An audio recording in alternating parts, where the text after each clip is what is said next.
Hello and welcome to the Roughneck Minute, a Movies by Minute podcast where we go over the movie Starship Troopers 1 minute at a time. I'm one of your hosts, Matthew. And I'm your other host, Johan. And we're at minute 72.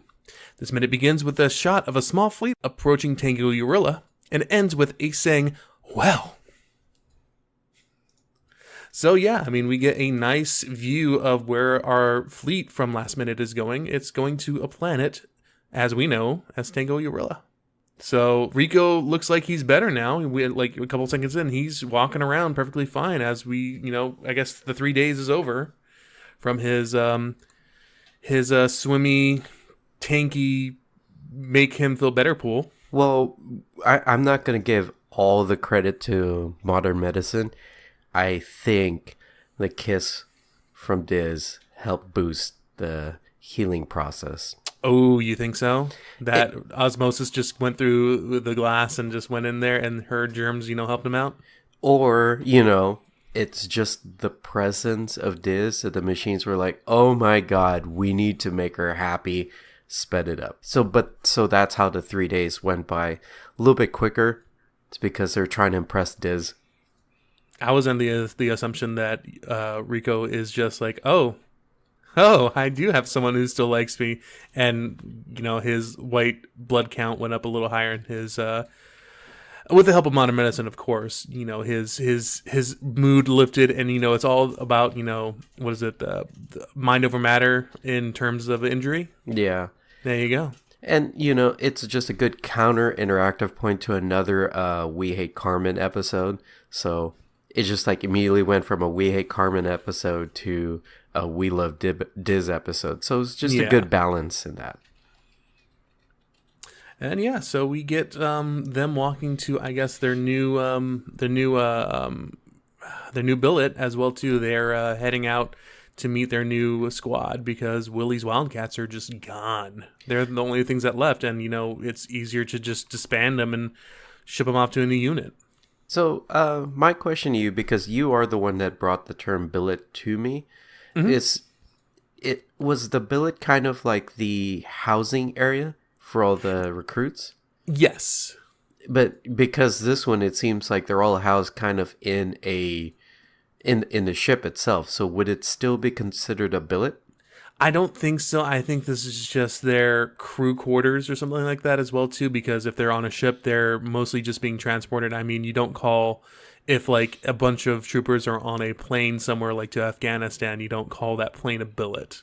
Yeah, see, that's what I mean. Because they don't go or they're not really in another billet, they're just with another platoon or something like that. Yeah, I just said so just because I'm assuming that this place, regardless, is probably full of troopers anyway, or at least a modest amount. Because what else do the fleet use this for? Yeah, storage. Actually, you know what? No, that kind of makes sense because we did see a few of those ships. That one that does have the open cargo space for the Thunderbolts. The other ones do have that kind of cargo space that this may be used for. So that space may be used for troop transport. Yeah. That would be kind of cool if they just kind of dropped this transport onto the ship, these actual corvettes look like fish bones. Yeah, it's got a head and then just like a stem, and then they just add in these parts. I think that would be kind of cool if that's how they're designed. Very modular, yeah, it makes sense. So yeah, Dizzy says, what do you hear about our new squadron? And they say, well, Roughnecks killed more bugs on Kandathu than any other. Or Big K than any other, because now it's called Big K. And then Ace says that I hear the lieutenant's a real nutbuster. Oh, I bet he is. Yep. I really do think he is, honestly. Yeah. To run the troop that obviously has high kills, it's got to mean something, correct? Yeah, it does. He must either be really, really good, or these troopers must be really good as well too. But good troopers only go so long. You need good leadership as well too. So I'm pretty sure. Yeah, he may be a quote unquote nutbuster, but he is also probably one of the best. So also at 13-second mark at this point, the last time they were at like the staging area where the bar was and the tattoo parlor or the laser parlor. we were mentioning that Diz did not have her hair in regulation. And at this point, she actually does now. Thank goodness. Yeah. But I think it's maybe because that area was kind of like a decompression area that she literally let her hair down. And then now they're actually just going from one staging area to staging area that she has her hair in military fashion. Yeah, they're pretty much on duty as it is right now, like ready to drop. Well, duty as in, they are getting their... Because we do see a few troopers in here that are getting their armor on and whatnot, walking around and talking and stuff like that, so... Yeah, they're probably prepping all their gear, making sure... I don't know. I don't know what else you would do to prep. Make sure your shoelaces aren't cut so then you don't have to retie them on the field. I don't know. Well, I mean, we do see one trooper at 1 hour, 11 minutes, and 15 seconds right here. Bottom left-hand corner. He's shaving the back of one of his other troopers of his neck. Shaving? Either that, right? I think shaving, either that or tightening up the armor. It looked like he was tightening the armor. That's why I was like, I don't think he's shaving. I just think it's shaving the back of the neck just because I remember a scene from Band of Brothers where right before they dropped, a few of the 101st shaved their heads to give themselves mohawks to look more menacing. Yeah, but at 14 seconds, you can clearly see both his hands. Like, looks like it's on the... look like the suspender straps for the armor. Okay, yeah, he looks like it is tightening up the armor. Never mind. I was wrong. Actually, I know exactly what they're doing for this. Okay.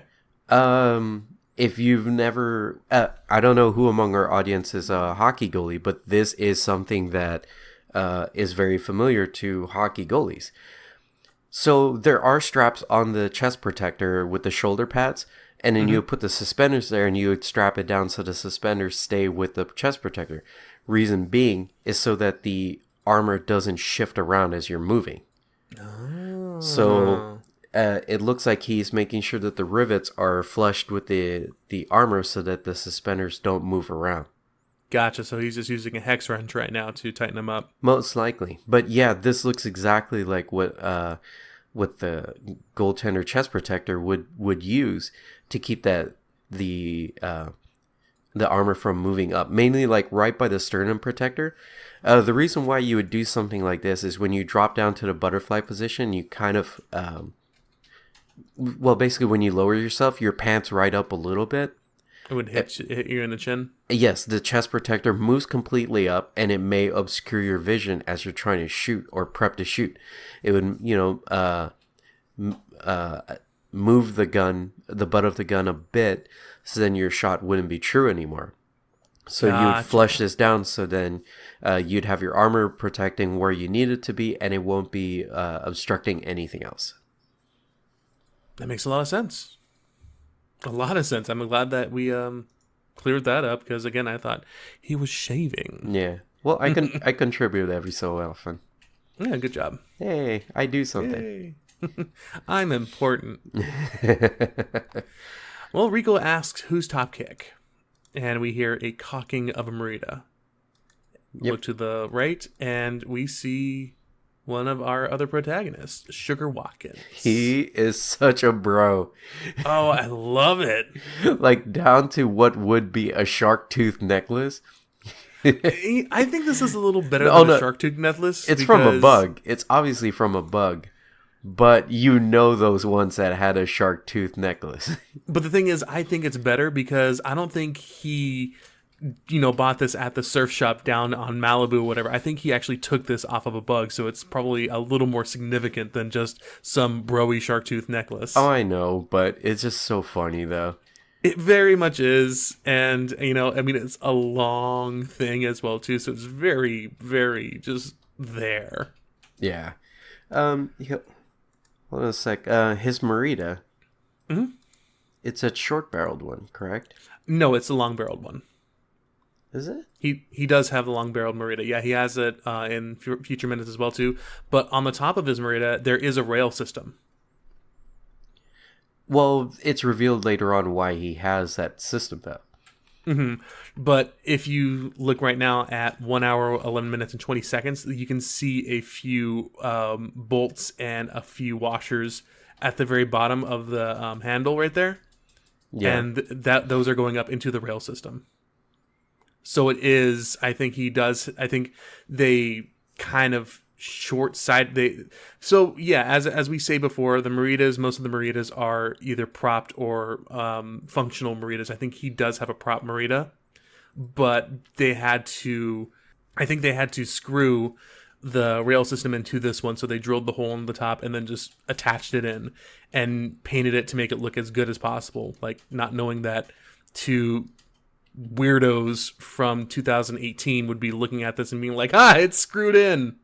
Yeah. But part of me would want to believe that the reason why he has these extra attachments is because of the roughneck group that he's with gets a little bit more leeway because they are such top performers that it's like, okay, we need this in order to kill bugs better. And they're like, all right, here, take it.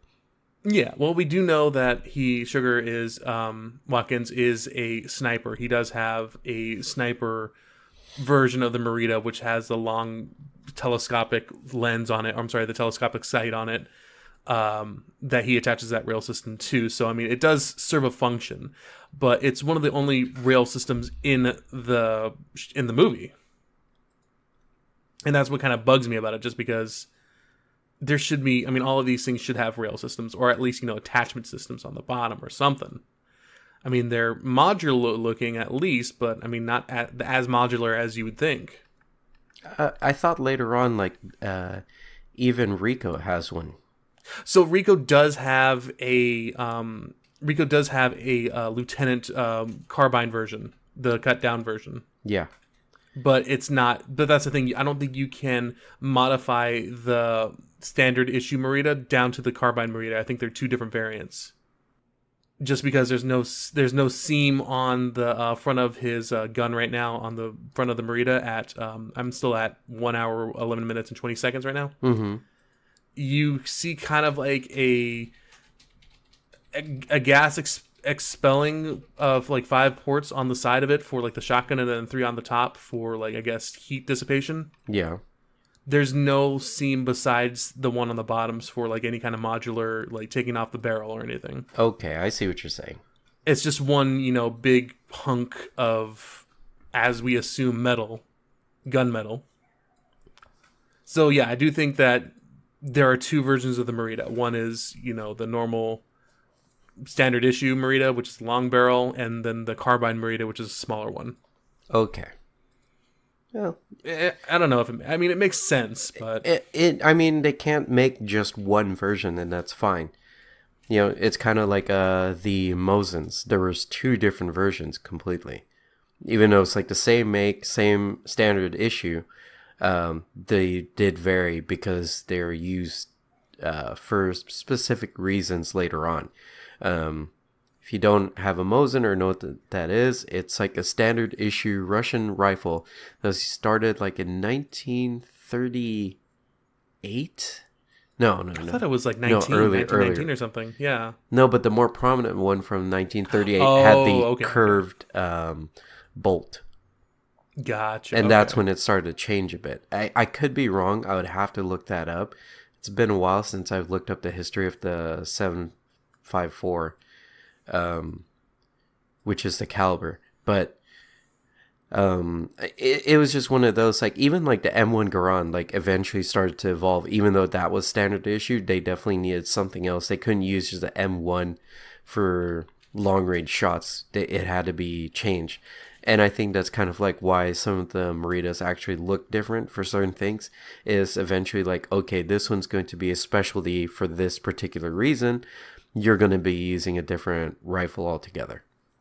Yeah, that makes a little more sense too. And I was thinking about it just right now too. Back in the 90s, early 90s, mid 80s and everything, there wasn't really much modulation or customization in guns. It was just, you had your M16, you had your M4, M14 and everything. And it was just a standard issue. You didn't really have a secondary or parts to take off. You maybe had a rail system for a sight, if that was it. But nothing else. So modular, systems like a AR-15 now, or any like smaller little like pistol or something like that could probably be modularized now, but back in the day, probably not. It was just, you either got the standard issue or you didn't. Well, I know we made fun, or I made fun of this with friends a long time ago when we watched Escape from New York and Escape in LA in like a double feature. Ooh, good double feature. Most movies, or most of those guns had scopes on them that were absolutely just dumb. Like, the stupidest reasons to have them. Because even the 357 that he had a scope. Like, why would you use a scope on a 357 when a kickback is so hard that you wouldn't put it directly in front of your face? And not only that, but Snake only has one eye. I mean, he would have to aim it at a certain angle, wouldn't he? Yeah. I mean, well, you can obviously tune it to accommodate someone that only has one eye. But it's just the fact that, like, there was a lot of guns that had scopes and no one used them. So I think it was just like kind of stepping, like, it was overused to a point that was stupid. It was just a looks thing, basically. Yeah. So once it kind of like, I think like once in the trope of it on movies started to dissipate, because remember there were movies like Predator where they absolutely didn't use a scope. They just like, just ground and pound, spray and pray, type. Ain't got time to bleed. Yeah. Yeah, exactly. That eventually is just like, okay, they look more badass if they don't have a scope. So I think it just kind of evolved from that. Like, first scopes were everything because there's like enemy at the gate, etc. And then they're like, okay, but then you have Arnold who never uses a scope with automatic rifles. Let's keep doing that because it's more impressive. No, I mean, it really was. I mean, and I'm not going to get into the awesomeness of Predator. Go watch Predator, guys, and watch Predator 2 because it's for its flaws, it's still a good movie. You know what? I didn't hate the movie. It's honestly, a lot of people are turning to that right now, where like beforehand, I want to say like early 2000s, everyone was like, oh, Predator 2 is dumb. I'm like, no, dude, it's good. Go watch it. And now people are turning around to it. They're like, no, it was actually all right. I liked it because it wasn't the first Predator. Like, you know what I mean? It didn't have Arnold, so you couldn't go back into the jungle. You couldn't redo that magic. No, you had to go into the urban jungle of LA. Yeah, I know, but you didn't have Arnold anymore. And then there was the multiple Predators, like, at the end. So, like, that was awesome. And Gary Busey, too. Yeah, that's true. But it was just that they made such a departure from the first one that I started to like it when I was younger. That's like, I had friends that like hated it because it wasn't the same, but those are the reasons why I liked it. No, I really liked it because, I mean, old man Donald Glover is just, Danny Glover. Donald Glover is completely different. And he's not an old man. No. But, did you hear that, what is it? Danny Glover is planning to start his rap game. Wait, Danny Glover? Danny Glover, yes. He's going to go as elderly Gambino. Is this a joke? I don't know. It wasn't on The Onion, but I did see it maybe about a week ago. Oh my god. I don't know how to feel about that because I'm not sure if I like it. But it makes me want to say, like, dude, aren't you too old for this medic? Yeah, we will thank you for that. I was about to do that too. Yeah. No, I mean, it's a good I think I liked it a lot better because, yeah, I mean, he was an older dude in his element of the urban jungle, and also the Predator was in a new setting too, just like taking out people constantly in the same context as well too, as gun people using weapons and everything. But also it did tie the Alien and Predator universe together, because at the very end, when Danny is in the Predator ship, you see all the skulls and everything, the human skull, the other alien skulls, and then you see the actual xenomorph skull in there, and it's like, oh, there it is, tied together. And not only that, but for killing that one Predator, the chief, I guess, Predator gives him an old, not a Civil War, a like 1700 like pirate musket. Or a pirate, a pirate pistol. It is awesome. So they've been there for like ever. I guess that is kind of cool. I mean, just back in the day, me being a little kid and me watching these movies with my dad, I was like, oh, wait, does that tie to those? Does that mean that the aliens and the predators they can fight? Not knowing that I probably wouldn't want that movie if when I did watch it. It could still be good. I haven't lost all hope in the idea that we could have a good Alien versus Predator, though. I don't think so. I just go read the comics. I mean, if you're really wanting a good Alien versus Predator format, go read the comics. They're way better. Or you can play the video game, the Arcade Santa, which was fantastic. I actually had a version of the Alien vs. Predator on PC. Both games were very good. You could play as either the alien, predator, or human. Yeah, they had that one. It was like a smash 'em up on the console, or not console, but a standard box arcade. And it never got translated to console, but it was so much fun. Oh, the PC version is more like an actual storyline where you go through like 3 different stories of each on the same planet and everything, and doing the same things that like humans need to get away, and the predator needs to go hunt, and the alien needs to survive. So like the alien, you start out as an actual like you start as a facehugger, then morph into a chest burster, and then a little nymph, and then you grow into the actual alien, just like straight up murking people left and right. It's great. Like, it's such a fun game. I really want to find those games and reinstall them. No. So let's get back to our minute, though, yeah, man. Actually, we haven't even introduced the character. No, his name. We did kind of. His name is Sugar Watkins. Yeah, but he's also the actor Seth Gilliam. Yes. You want to talk about him? Yeah, I do a little bit. So, some people may recognize him in Walking Dead. He is he's a horrible, horrible character. I hate him so much. He's so annoying.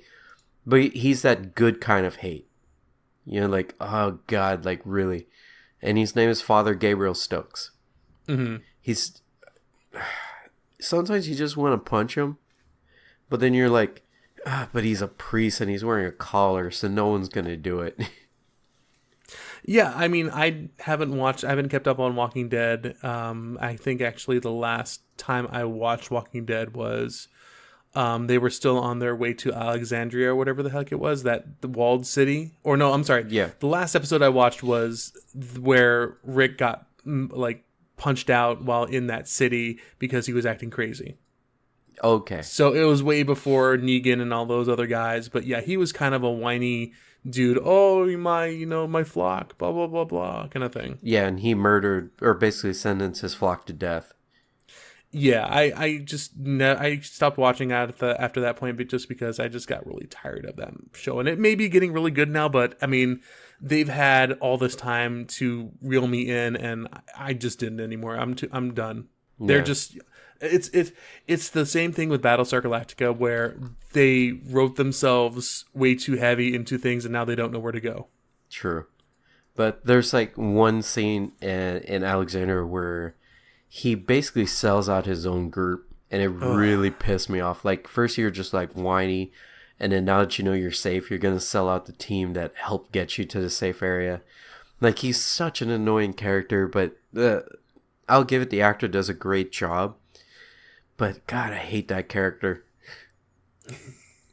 And yeah, I mean, it's kind of like the kid who played Joffrey. I mean, if you hate the character so much that you don't like the person or the actor, you kind of associate that. That's a good actor. Yeah, absolutely. So also, I notice on his credits here, he's uncredited for a role in the U.S. version of the UK TV show Skins. Oh, I absolutely love that show. It's a drama. It's total. It's so trash, I guess. Yeah, it's teenage trash. It's kind of like Riverdale is now. Yeah, that's what I was about to say. It's pretty much like the Riverdale, but it's a UK version, so it's a little bit hotter, steamier, more drug and alcohol references. Yeah, it wasn't Gilly from Game of Thrones in the UK version of Skins. A lot of them are. Yeah. Well, there's There's two. The guy that plays. Let's see here. Hold on, going through the characters. All right, so Skins UK version has Nicholas Holt, who is Anthony Tony Stoneham. Nicholas Holt is also Beast in X-Men First Class. Okay. Let's see here. Then there's Hannah Murray, who plays Cassie, who was in Game of Thrones. She's the one that plays Gilly. I liked her character a lot, actually. She was kind of aloof and all the time. Yeah. And in Skins, oh my gosh, she's absolutely adorable. She's got so many issues, but every character does. But she's so wonderful. No, I mean, I did watch a bit of Skins with my wife because that was one of her shows as well, too. Okay. And I did see the episodes with her in it. And yeah, she was completely aloof all the time, but she was, definitely adorable. And then there's also Joe Dempsey. He was also in, what's it called? Game of Thrones. He plays Gendry. That's right. So, God, I love this show so much. There's a couple people that weren't so big. Let's see here. Okay, so one of the big ones from this show is Kaya Scodelario. Not quite sure how to pronounce her name, but she plays Effie Stoneham. She pretty much didn't speak all of the first season, but second season it revolved around her. She was in Clash of the Titans. Let's see here. She's in Maze Runner. She's the bombshell in Parts of the Caribbean Dead Men Tell No Tales, the one that tries to mimic the loss of what's her name? Why am I drawing a blank? She was in the first three movies. Yeah, I know who you're talking about, but I don't remember her. Not Cameron Diaz. Why am I thinking Cameron Diaz? Elizabeth. That's her name in the movie. Yeah.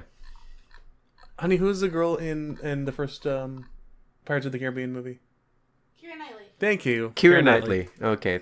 Thank you, Jess. You're going to be in the podcast now. Okay. So, yeah, so she kind of like takes that the pretty girl role, but she's an awesome actress anyways. And there's one thing about Skins that I always remembered is near the end of the first or second season, there's a song that was played, and I was just like, oh my god, this song is so amazing. And I was telling my sister about it, like, this song is so good, like, and it was for free on iTunes for a while, and I just didn't think it would ever take off because it was a hometown song, because the song was called Hometown. And you know who sang it? Who? Adele. Oh boy. And I'm just like, oh my gosh, she became so huge.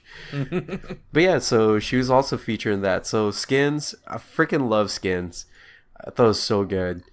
Yeah, from what I watched, I enjoyed it as well too. And like everybody that came from it was so good too. To those that also don't know who Nicholas Holt was, he was also in that zombie movie. Warm Bodies, I think. Yeah, where he's trying to talk to that one girl. It was like a zombie romance. He's movie. just a zombie, yeah. Mm-hmm. Yeah. It's a cute movie if you're into the zombie tropes and everything, but basically he kind of has a bit of, cognizance with him, and he does recognize the girl and thinks she's pretty, but she brings him back to life but with the power of love, basically. Yeah. And he was, I know some people might be screaming about this if they know exactly who I'm talking about, but he was also in Fury Road. Oh, yes, he was, wasn't Nux. he? Yeah. Mm-hmm. One of the best characters in Fury Road, actually. Yeah. And I was just real quick checking his Wikipedia page. Apparently, he's slated to be Tolkien in J.R.R. Tolkien. Okay. So I'm kind of curious. Okay. So, oh, don't tell me he's doing this movie. What movie? I am not going to watch this. I can't watch this. What is it? They're redoing the miniseries Watership Down.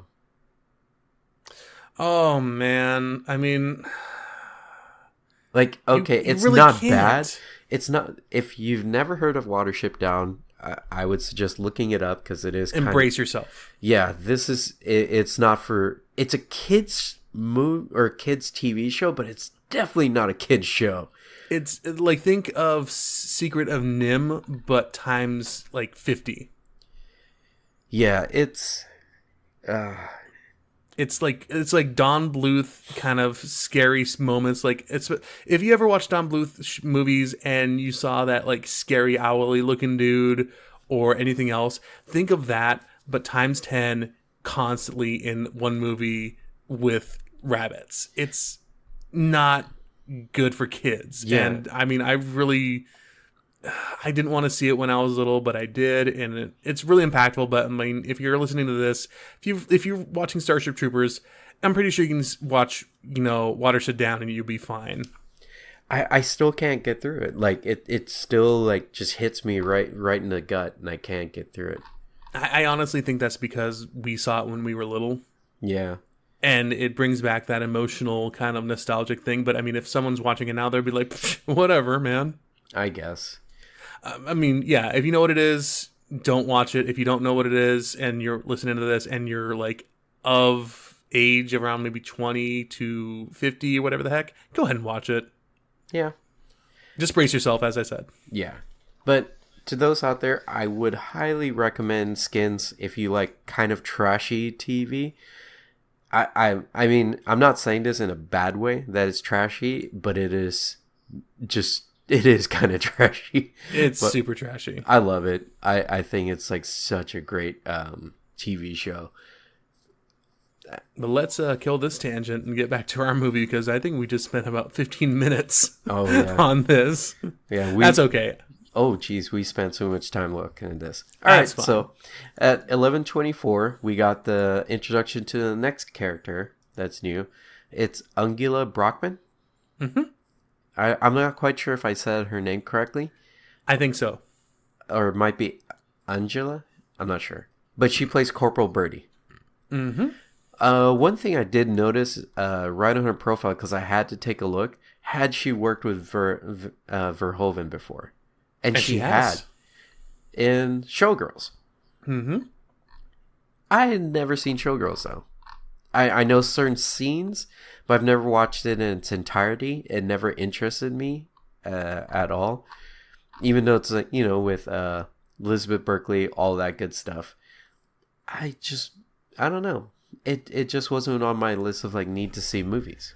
And it came out in 95 and 9-year-old 10-year-old me my dad probably really didn't think I needed to see that. I guess. Actually, if it was 95, he may, I don't know when Showgirls actually released. So if it was like towards the end of the year, then no, I didn't see it because, my dad was dead and he probably couldn't see it. If it was the beginning of the year, then you know what? He was probably still thinking to himself, I probably shouldn't take my son to go see this. Yeah. I mean, But it's a good bet. any other movie like Species, sure, go for it. Yeah. But she was also in another movie that you were kind of excited about. Oh, Mystery Men, yes. Yes. She plays a very small role, but she is essential to the movie. She is in the gang called the Furriers, and they're the lady gang who kill with their looks, apparently, but they are covered in fur. And if you remember specifically, the Mystery Men get past their gang by using the certain gun that makes their clothes tighten and shrink. So when they fire the gun, the Furrier's clothes start shrinking, and then Mr. Furious says that he thinks his pants are shrinking too. Which is a kind of a funny little joke. But I mean, as I told Johan off mic, Mystery Men is another fantastic film that I think is getting its movies by minute treatment. If it hasn't already, it probably will. It definitely did. I'm pretty sure it is. I just don't know if it's finished yet. We're really not in contact with them. Yeah. But that movie is way better than it has any right to be. Definitely it does, because it definitely could have been a very bad movie. but it turned itself into an amazing little piece of culture. Yeah. Man, I want to talk about Mystery Men, but we've already gone on a huge tangent. Let's do a little bit. I mean, we've already gone so far. Why not? All right. So I read the comic. Oh, you did? Okay. Yes, the comic is absolutely amazing. It's tied in the same universe as Flaming Carrot. I'm not sure if people know who the Flaming Carrot is, but he... All right, Deadpool wasn't the first one to break the fourth wall. No, he wasn't. Yeah, but he's just more famous of it. Flaming Carrot kind of broke that. Same with... shoot, what's the name of that character? Kind of looked like Freaka's like, dang it, I can't remember. But anyways, I think that movie just had... It had so much potential to be bad, just like Talladega Nights did. Yeah, and I mean, Talladega Nights is bad, but I mean, some people do like it. It's goofy enough to be likable, is what I think it is. This one, though, is goofy, but good. Well, the thing is, Talladega Nights was one of those that it got... if it had the wrong cast, it would have been bad. You know what I mean? Yeah. And had it not been with the cast of Talladega Nights, it would have been horrible. But I think Mystery Men kind of had that same treatment. Like, the people who played the characters were just right. I think so as well, too. I mean, William H. Macy as a shoveler is just that, kind of down home, all shucks kind of character, and he plays that so darn well. Yes. The only thing was Ben Stiller's character is just furious, if I'm not mistaken. I believe so. Let me check that real quick. He was the only one that I thought wasn't done right in the movie. I mean, he just pretty much played every, down on his luck Ben Stiller movie, or Ben Stiller character, I think. Yeah, but that didn't start becoming a trend till afterwards. True. It's just, it immediately went bad, like, real fast for some reason. And I don't know why. Because Mr. Furious was just a lot better in the comics, because he was, first off, just constantly angry. That's just his name. But he's so angry at crime that bullets don't hurt him. They just stop before they hit him, because he's just so furious at crime. And that was just like the funniest thing, because like they shoot bullets at him, and he's like, I'm just so angry. And then the bullets just stop before they can hit him, because he would be committing a crime. It's just amazing. And that was like one of the things about the movie that I didn't like, was just that character was just like, well, he's good because he carries the whole movie in a way, but it just wasn't right. Yeah, I mean, everyone else, as I said, I haven't read the comic at all, but everyone else in that movie, I mean, they really didn't need a redemption like he did. He kind of, did need that little redemption, or at least some kind of little weirdness to him, but I didn't like it. I mean, Hank Azaria's Blue Raja was amazing constantly.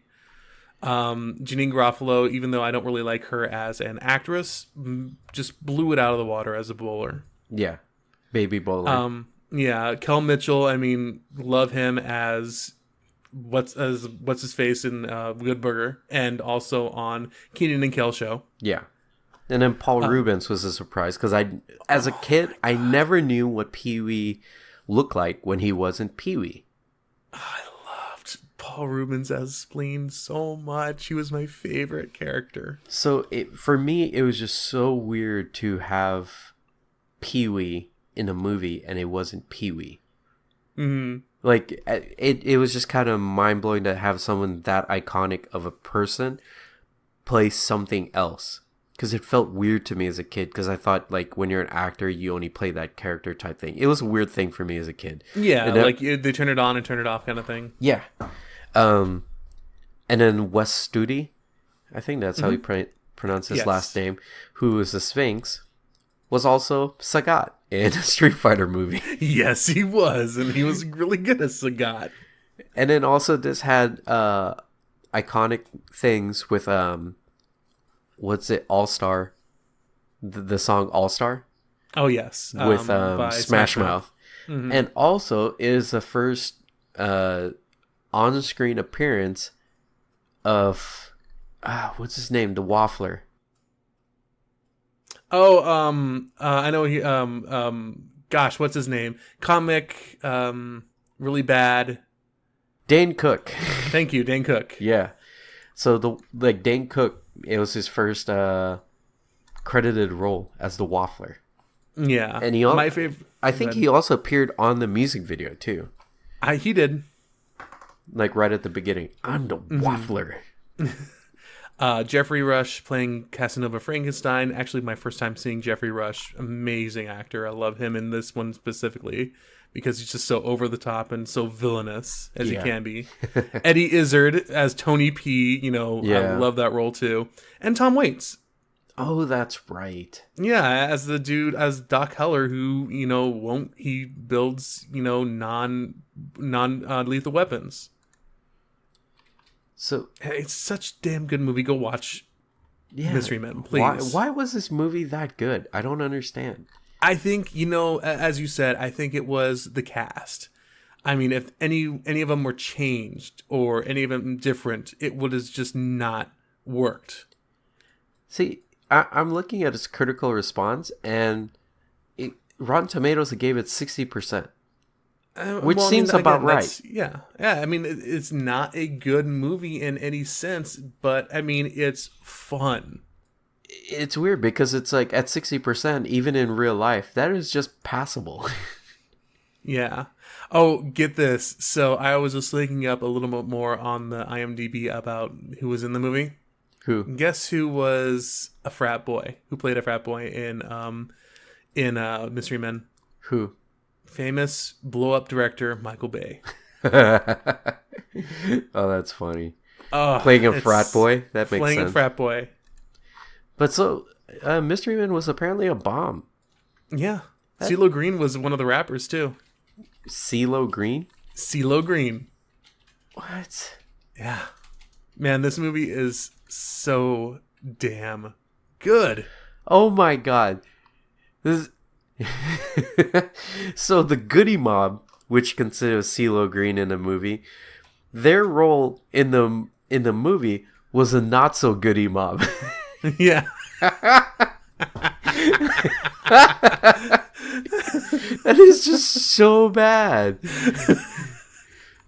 Again, this movie could have been horrible, but it's not. It was so tongue in cheek. Like, this turns out a little bit better than I thought it would be. But yeah. All right. So, want to talk about the movie? Yeah. Let's leave Mystery Men behind. But yeah, we get Corporal Birdie, and she's asking for the orders. Yes, because she says that I would mind if you wanted the job of as top kick, as the person in charge below the actual lieutenant. And well, she wants the orders. Yeah. I was trying to look at the paper that she was handing around, and it does say MI on it, and then there's a bunch of other stuff. So, see, I was trying to look at the case behind Rico, the guy who's going up against that kind of storage locker right there, trying to see what that was. Yeah. But then this is also where we find out about a callback to an episode. What happened to Zegama Beach? Yeah, so she asks, Dizzy asks, hey, where else have you guys been besides Big K? It's like Outer Rings, Zegama Beach. Rico says, Zegama Beach. I've always wanted to go there. And Sugar himself says, oh, well, good luck. It's not there anymore. So that line doesn't make sense. So I want to go there. Well, good luck going there. It's not there. If it was overrun by bugs, you say good luck. It's overrun by bugs. If it doesn't exist, then there's no reason to say good luck. I have a theory about this. Because you can reach your destination, but it's not there. So I luck had have a nothing to theory. do with it. Okay, what's your I theory? have a theory. You ready? Okay. Just like BA, Zegaba Beach was probably hit with a bug meteor, wiping it completely off of the planet. Meaning, Zegama Beach is no longer there. Zegama Beach is probably the name of the resort on the planet.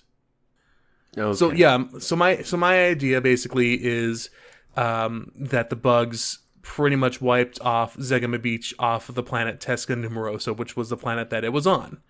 Zegama Beach is like a resort town, I assume. So I'm assuming that when Sugar says, "Hey, it's not there anymore," the bugs did their own campaign as well too, and pretty much just wiped off any kind of human settlement near or in the Arachnid quarantine zone. Okay. That's what I'm thinking. All right. So, guess I that mean, makes yeah, good sense. luck getting there because, you could definitely go to the planet and it will still be there. But Zegama Beach, the resort, psh, yeah, good luck. All right. Okay, that makes sense then. I mean, that's just my stupid theory. And we all know about my stupid theories. Yeah. Some of them work. No, Some but of them work. one of the things that was that's also in the script is that Sugar Watkins is supposed to be big. And he wears a bug claw on a chain around his neck. Not just a tip. Like, I'm assuming it's the like a sizable chunk of the claw. That'd be kind of hard to lug around. I mean, you'd be like lugging around like a good 15-pound lunk of carapace around your neck, which seems like really, really uncomfortable. But then if there's, well, if you were like 6'8", 300 pounds, let's talk about like Braun Strowman size. Okay. You can wear a big claw. It'd still be uncomfortable. I mean, Braun Strowman can definitely lift up someone like Roman Reigns' size and toss him around, but he still doesn't look comfortable doing it. Yeah, that is true. I mean, I'm not saying that Roman Reigns is going to be the size of a claw or even weigh that much as the size of a carapace claw, but even still, it's just the weight, it's just the size distribution that's, kind of awkward. Yeah, because even when Braun Strowman did the running power slam on Big Show, he did look uncomfortable. But Big Show is also like the Big Show. He's like close to 400 pounds. I'm assuming you can have a carapace and hollow it out. Yeah, I suppose. I mean, you wouldn't want the meat in there like stinking out the place anyway. Exactly. So maybe it would weigh 5 pounds, maybe tops. I guess, but I mean, so I'm thinking in the book too, or I'm sorry, in the script, they may have had a different design for the bugs as well too, because there aren't really any claws per se on the actual arachnid. It's mostly just the pokey skewers. Yeah. But Like maybe if it had claws at the very end of it, like an ant does, kind of like at the very end of an ant claw that has two little prongs. yeah, I can see That's that. the only thing I think. Or yeah. maybe like the hoppers, Okay, yeah, that makes sense. because they are introduced, so you'd be more familiar with like looking at the claw. It's like, oh, that's a hopper's claw. Mm-hmm. So, but it also says that a lot of the people here also have scars and power prosthetics. Yeah, I mean, well, they've probably been on more drops than just Big K. They probably have done more. So they've probably been out there before the Bug War started, or before the second Bug War started. So as soon as Rico was shipping out and everything, they were already out there doing their drops and everything. Yeah, so Wiley wasn't right where he said there's more bugs for them. They're probably out there like already thinning out the crowd, and then Wiley comes in like, there's a lot of bugs for us now. Well, no, he meant that he was in the first wave on Clendathu. I kind of don't think that they would be the first wave. Not with this group around. Well, I mean, yeah, because these guys, well, that's the thing. I think maybe the Roughnecks went in with the first wave as well. Yeah, but I wouldn't think that that Wiley would be, or like they would be in separate groups or anything like that. You know what I mean? Well, we find out that they kind of were close, at least. Probably. Well, they had to be because of when Ratchik saves him. Yes, exactly. So they have to be kind of Who do you close think to each saved your ass, basically? Yeah. Yeah. And we're using the word ass because Miss, Corporal Birdie uses that word as well, too. Yep. Well, before that, Ace decides to, ask, "Oh, hey, I heard your lieutenant's a real nutbuster." which gets him a nice little clock across the cheek from Corporal Birdie. No one talks about the lieutenant that way. Yeah. So one of the things that's different is because what made it seem weird when I watched the movie was he repeated the same line. Mm-hmm. So there's something about it like maybe he's still trying to get a laugh out of it. You know what I mean? Yeah. I think he may be trying to win favor with the group. Like, hey guys, I heard your lieutenant's kind of like a mean dude. I understand that. But in the script, he just says, "Is your lieutenant as bad as they say?" And that's when she belts him. Oh, that would have been nice. Because that seems more personal. Mm-hmm. And she says, no one talks about the lieutenant that way. He saved my life. Sugar comes up, says, yeah, me saved mine too.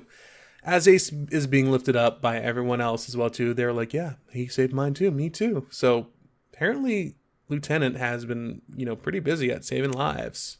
Yeah. So one of the things that is different about the script, because in the script they revealed that it was Ratchet that saved Johnny pretty early on. Because Ace says, Dizzy says you two knew this Ratchet character in Buenos Aires. So even Ace was familiar with the fact it was Ratchet. Okay. And Diz actually breaks down kind of how strong they were. She says the Roughnecks killed more bugs than any other outfit in a 2nd Brigade and only took 15% casualties on Big K. I'm assuming that's impressive considering the Wildcats are down to just about them. Yeah. Now that makes sense. I mean, I don't know how many are in this brigade, maybe around 300. So I mean, because there may be different places as well too, and he would be the lieutenant of that one as well, or Ratchet would be the lieutenant of that one. So say 300 or so. It's 45. Different squads. Huh? 45 if 15% were casualty. Okay, yeah, yeah. So that's not too bad. Yeah, considering we've seen groups wiped out in the first part of the drop, 45 probably isn't that bad. And I'm guessing majority of them didn't run away. No, I mean they were probably killed or wounded during the whole entire skirmish as well too. I mean, they say that 15% were lost, but they didn't say 15% were killed. I mean, that could have been wounded beyond repair. Yeah, that's true. But I'm just assuming that most of the deaths probably didn't land in the waves of Shijumi and Katrina. Like Katrina running away and Shijumi breaking rank. Yeah. So. Well, then Ace, to retort and to respond to all that, he just says, wow. And that's where that minute ends. Yep. Do you want to say anything else particular about this minute and not any of the movies that we talked about besides Starship Troopers? No, we already have a pretty long episode for this one. Yeah, we're at 54 minutes, guys, so this is going to be another long one, but we talk about movies. Yeah, we may have to edit this down a little bit. I'm going to keep it all in besides dumb parts because too bad, guys, we have opinions about movies and I want you to hear them. But yeah, so go watch Skins if you want to. Go watch Mystery Men because you probably should. And go watch Watershed Down only if you have the stomach for it. I can't do it. I cannot do it. I know, neither can I. But again, we grew up on it. Yeah. But guys, go ahead and follow us on Twitter at The Roughneck Min, M-I-N. You can go to our website at theroughneckminute.podbean.com for any past episodes or show notes. You can also go to our Facebook group, The Roughneck Minute Billet, to continue the conversation and talk about your experiences with Watershed Down and tell us how much those scenes impacted you as a young child or even now. I mean, it's a disturbing thing. Yeah, I see certain scenes that, I kind of blocked out when I was a kid, maybe didn't understand it too well. And I watch it now and I understand it. I'm like, oh my God, I can't believe I saw this. This was a kid's movie. God. This was a straight up made for TV kids movie. It's, I don't get it. Yeah. But you can also go to, you guys can also subscribe, rate, and review us on iTunes, Google Play, Stitcher, or any other podcatcher you guys can find. Where can they find you, Johan? You guys can find me on Twitch and Instagram at JDASHD26. You can find me on Twitter at OMG It's Johan. And you guys can find me on AltTabMatt pretty much anywhere on the internet, Twitter, Instagram, Twitch, what have you. But I've been one of your hosts, Matthew. And I've been your other host, Johan. And we will see you on the Bounce Troopers.